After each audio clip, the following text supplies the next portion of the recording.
Bonjour à tous. C'est avec un honneur très appuyé que je me présente ce matin pour m'entretenir avec vous d'un thème qui est à la fois provocateur et impulsateur de conscience.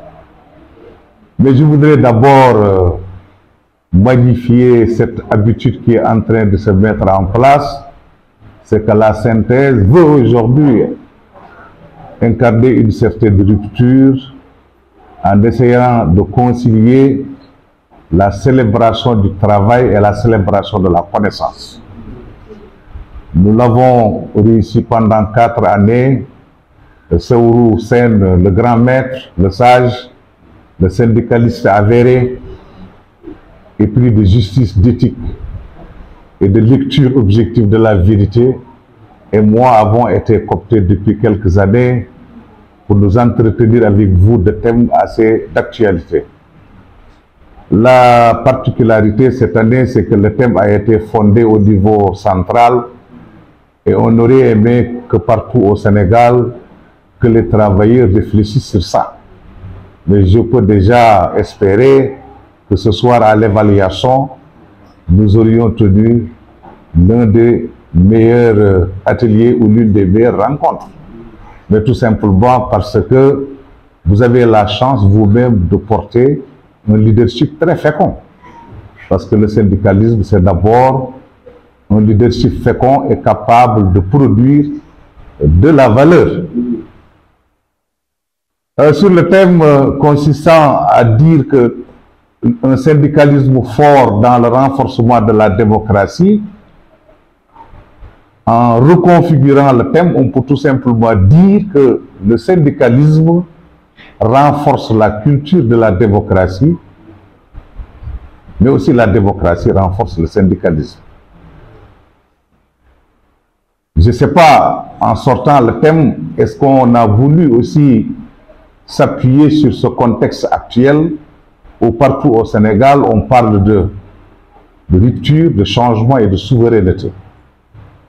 C'est une occasion pour moi aussi, en tant qu'enseignant-chercheur, d'inviter tout le monde à ne pas confondre les termes. Parce que quand on parle de rupture, cela ne signifie guère recommencement. La rupture ne signifie guère recommencement parce qu'il faudra partir des acquis et des résultats significatifs pour impulser un nouveau rythme, pareil à celui qui se prolonge dans le cœur avec un système de renouvellement permanent, mais à partir de la convocation du terreau essentiel, le sang. Ça allait être une catastrophe si à chaque fois que le cœur voulait battre, qu'il change de couleur, la couleur du sang. Et que tantôt le sang soit rouge, tantôt noir, tantôt rouge, tantôt vert. Mais le Créateur a quand même stabilisé la couleur du sang. Donc la rupture n'est pas du tout un recommencement. En parlant de changement aussi, on pense qu'il faut déconstruire toutes les structures de base, alors que le changement, il porte sur l'essence. Voilà pourquoi, lorsque certains pensent qu'en convoquant une masse critique de compétences, on peut créer le changement, je dis non. Le changement est la convocation d'une masse critique de cœur où se love la passion, l'émotion et la grandeur humaine.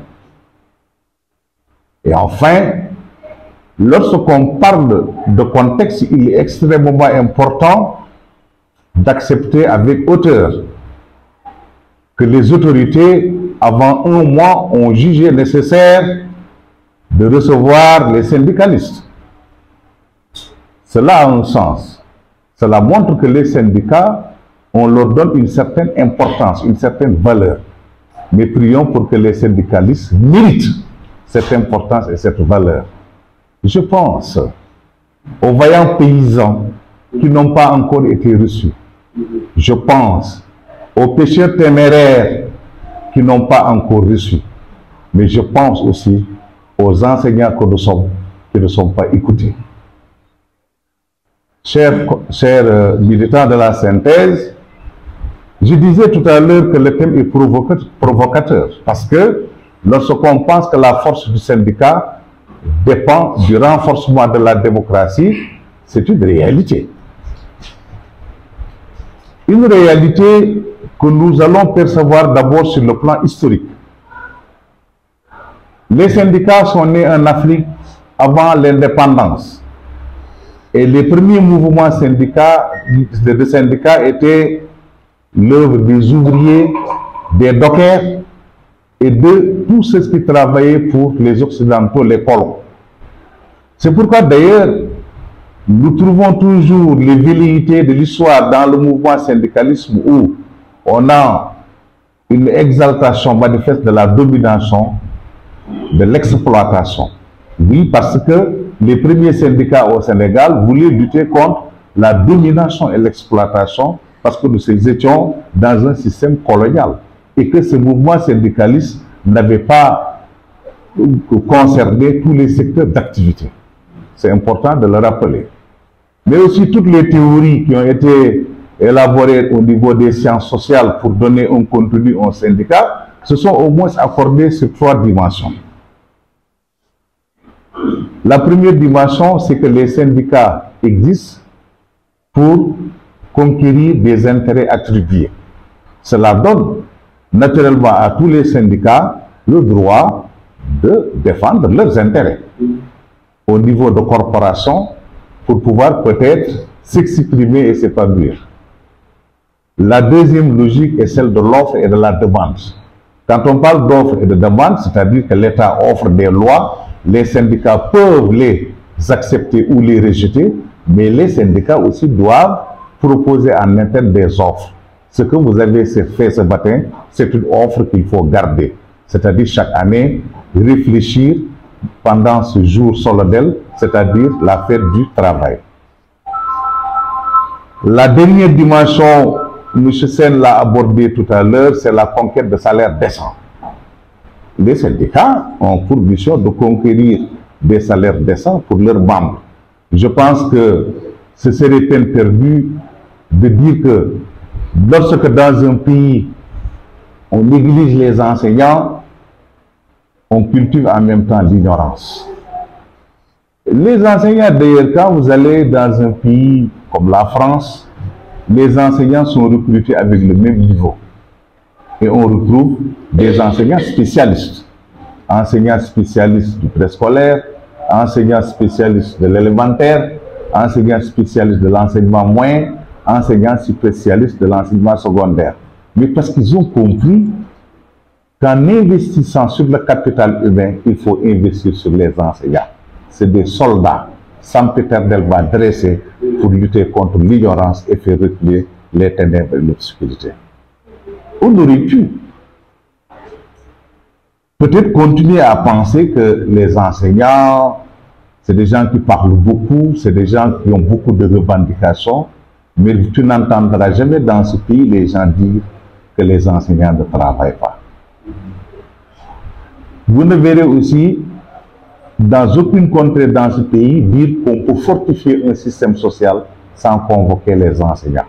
Voilà pourquoi la synthèse doit travailler pour son projet d'évolution, son projet de transformation, mais aussi son projet de massification. Lorsqu'on considère qu'une organisation globalement est marquée par 4 étapes, l'étape de l'enfance, l'étape de la croissance, l'étape de la maturité et l'étape du déclin, vous comprendrez que synthèse a aujourd'hui du mal à dépasser son étape d'enfance. Il est temps que vous lancez votre étape de croissance en essayant de vous positionner dans tous les départements du Sénégal, en faisant de sorte que ces types d'animation que nous faisons à Thiès soient reproduits un peu partout au Sénégal. En synthèse, pour parler avec les membres de la synthèse, un syndicat n'a que ces 3 logiques. La logique de conquête d'intérêts attribués, la logique de confortation de l'offre et de la demande, et enfin la logique de conquête de salaire décent. Justement, ces syndicats doivent être capables d'incarner la culture de la démocratie. La démocratie est aujourd'hui un vain mot utilisé de part et d'autre, et on a même tendance à désigner ce qui n'est pas de la démocratie comme étant de la démocratie. Mais il est clair que quand on parle de démocratie, ce n'est rien d'autre qu'un système de distribution du pouvoir par ceux qui possèdent le pouvoir, et que ceux qui ont le pouvoir puissent l'incarner en tenant compte de ceux qui leur ont donné le pouvoir. C'est ce qu'on dit d'une manière très charmante: le pouvoir du peuple, par le peuple et pour le peuple. Cela voudrait dire qu'aujourd'hui, dès qu'on est dans un syndicat, s'il n'y a pas une culture de la démocratie, le syndicat crée les conditions de sa destruction.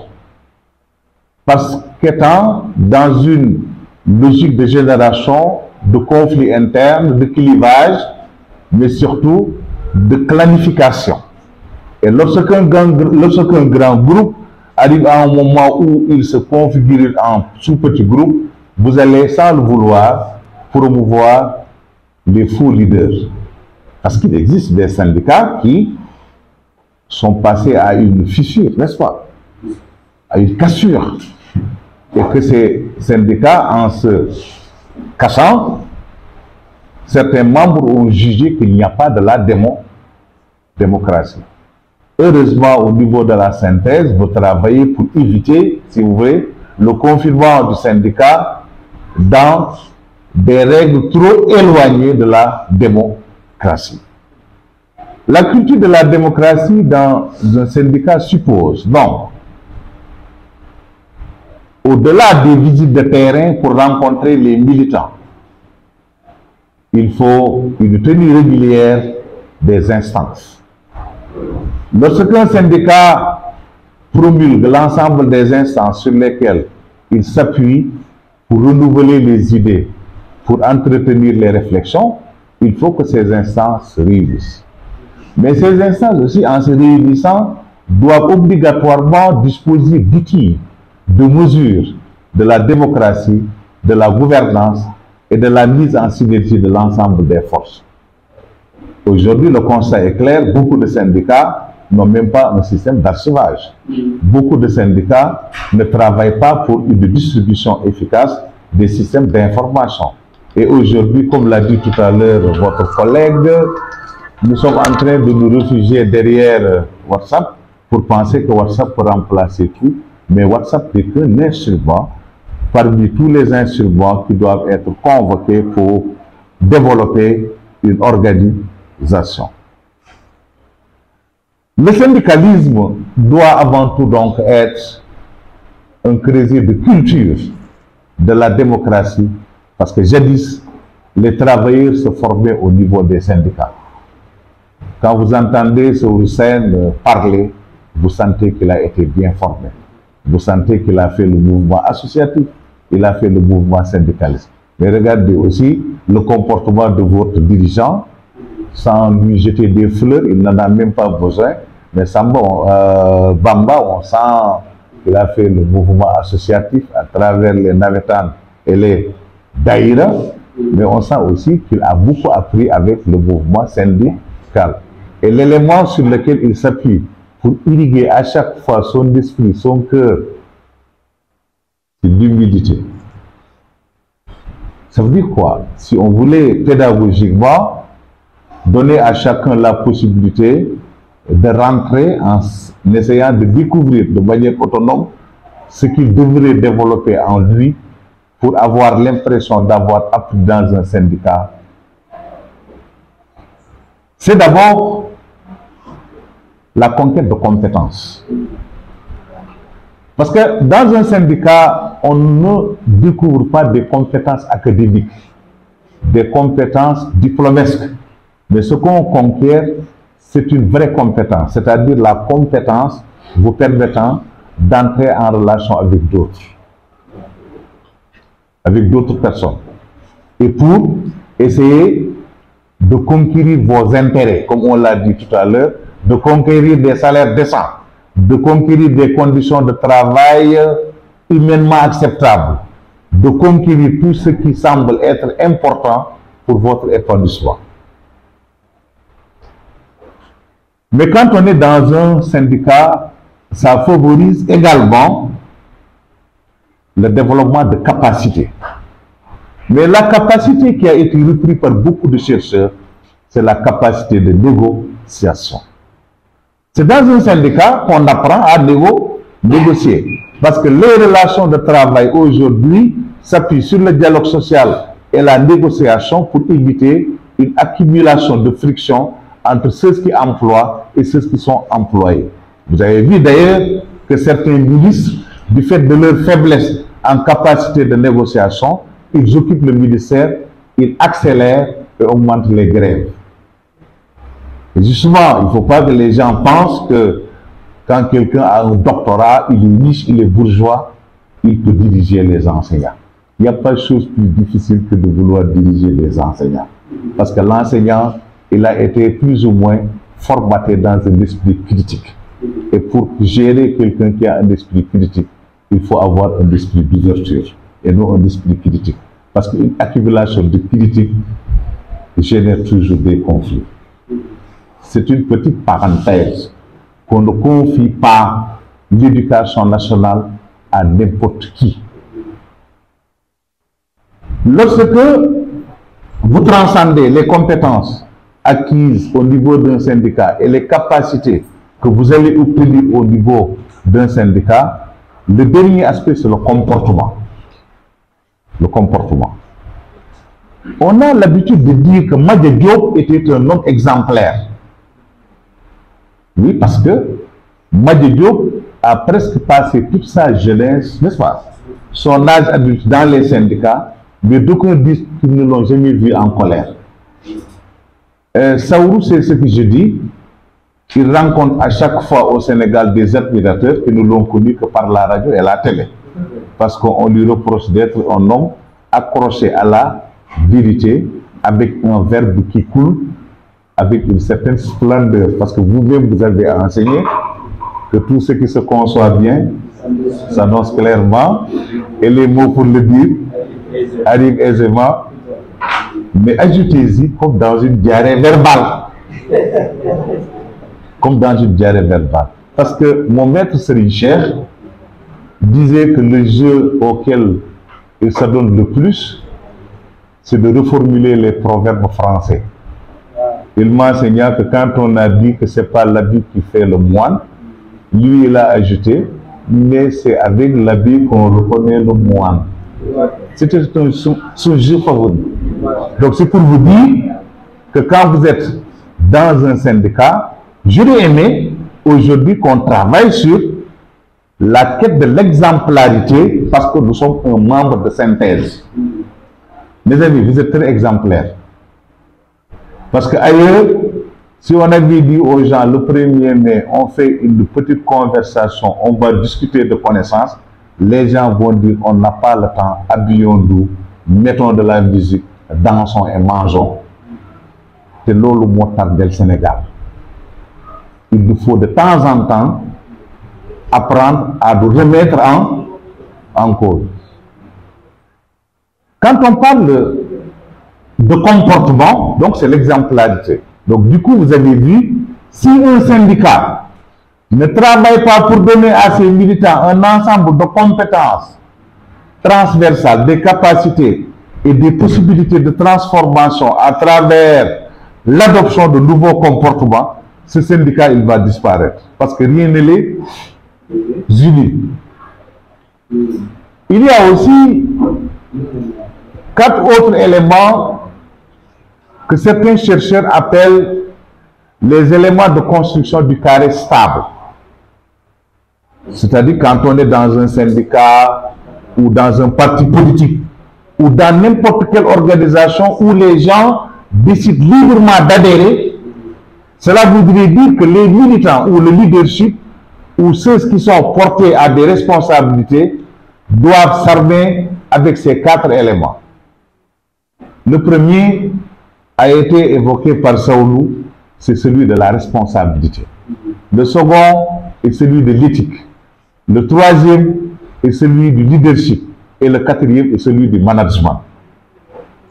Quand on parle de responsabilité, vous savez, chez nous au Sénégal, quand il y a un problème, on cherche à identifier le responsable et à le caricaturer.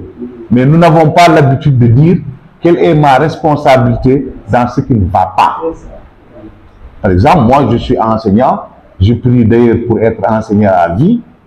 Quand il y a des problèmes dans l'enseignement, je me mets à réfléchir pour dire quelle est ma responsabilité dans ça. C'est peut-être ça qui a contribué à me donner la force pour pouvoir fonder cet institut. C'est ça aussi qui m'a permis d'entrer en contact avec les enseignants de la synthèse. Personne ne nous a mis en relation, mais on s'est connus sur la base de conviction. On a discuté et ils ont accepté que je sois un petit conseiller pour qu'on avance ensemble. De là, vous direz que donc la responsabilité, de manière très opérationnelle, chaque militant de synthèse doit se poser une question. Quelle devrait être ma responsabilité pour le développement de la synthèse et que ce syndicat soit le premier syndicat dans l'élémentaire? C'est une question. Peut-être le temps ne nous le donne pas, mais chaque élément, on peut peut-être y réfléchir. Je peux même vous aider avec une réunion Zoom, ou si vous avez votre mail, on peut développer davantage. Le deuxième, c'est l'éthique. Le mot le plus fouetté au Sénégal, c'est celui d'éthique.